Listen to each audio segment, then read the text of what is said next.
identifikasi, berarti kan menganalisis kita tuh bisa apa aja.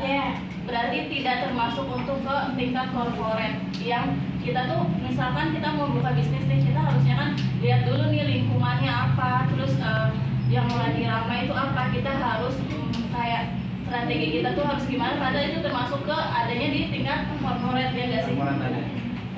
Kalau misalnya tingkat fungsional itu masing-masing kita mau bisnis apa, berarti kalau misalkan buka bisnis pakai tingkat fungsional ngikutin ahli mbak kayak nggak laku masih kalau misalkan kita di bidang ini nih, tapi kita tidak melihat lingkungannya. Kalau saya tanya kembali, apakah kita bisnis kayak misalnya kita bisnis untuk apa tuh membuka ya kan, atau kursus itu namanya kita kursus misalnya kayak memotong rambut atau apa gitu, apa kita bisnis menerima bimbel ya kan, itu kan kelebihan kita mengajar ya kan, apa keahlian kita. Tapi itu kan bisa jadi kan itu masuk bisnis juga, apakah tidak boleh? Nah itu juga kita di lingkungannya, bukannya kalau bisnis kalau tadi yang saya bilang itu bukan dari lingkungan yang saya tahu kayak yang Mbak bilang itu lingkungan itu kayak bisnis apa makanan.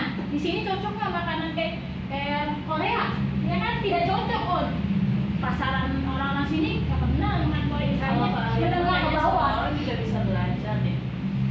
Tapi kan nggak semuanya bisnis bakal bangkrut dong kalau misalnya kita kan beda-beda individual, itu masalah mengambil bisnis itu individual masing-masing ya, jangan disamakan. Jadi bebas Anda mau milih bisnis apa, kita mau bisnis apa, saya bisnis apa, itu bebas. Tanpa melihat tingkat corporate-nya lingkungan. Iya bisa, itu kan masing-masing. Berarti Mbak hanya melihat tingkat fungsionalnya doang kan?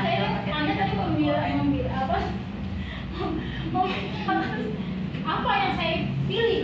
Kalau saya bilang itu tadi, misalnya kalau Mbak Halimah ingin yang itu, mungkin Mbak Halimah pengen kayak makanan kuliner atau fashion ataupun apa, itu mungkin bisa ya kan, dari lingkungan kita lihat tuh kita strategi apa nih di lingkungan ini bagus nggak makanan kayak tadi Korea, Jepang ya kan, harus tahu kan kita bisa baca lingkungan seperti itu. Tapi kalau saya yang tadi bilang terakhir itu dari kemampuan kita, jadi orang berbisnis itu macam-macam, beda-beda, bebas.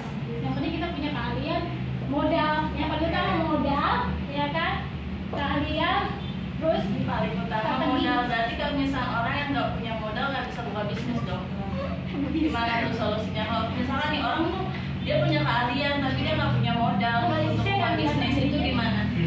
Hah? Nggak punya modal? Tapi dia punya keahlian, dia nggak punya modal untuk buka bisnis. Bisa?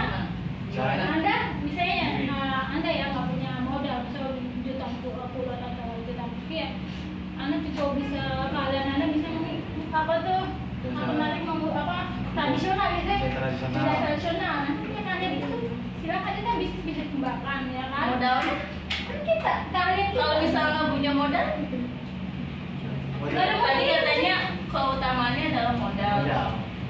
Terus kalau misalnya nggak punya modal tapi hanya punya keahlian, itu gimana? Kita bisa minjam. Solusinya minjem. Ada pinjam. Padahal kita bisa cari rekan bisnis gak sih itu daripada. Tapi kalau misalnya usaha itu untuk rekan bisnis kayak misalnya tadi kayak pijat ya kan, tadi itu rekan bisnis apa bisa jadi. Lah nih kita kan hidup nih. Kalau misalkan kita nggak punya modal, kita mau buka usaha, kita punya teman join, kita punya modal. Iya, makanya masa ini mulu. Dia nggak bisa jawab.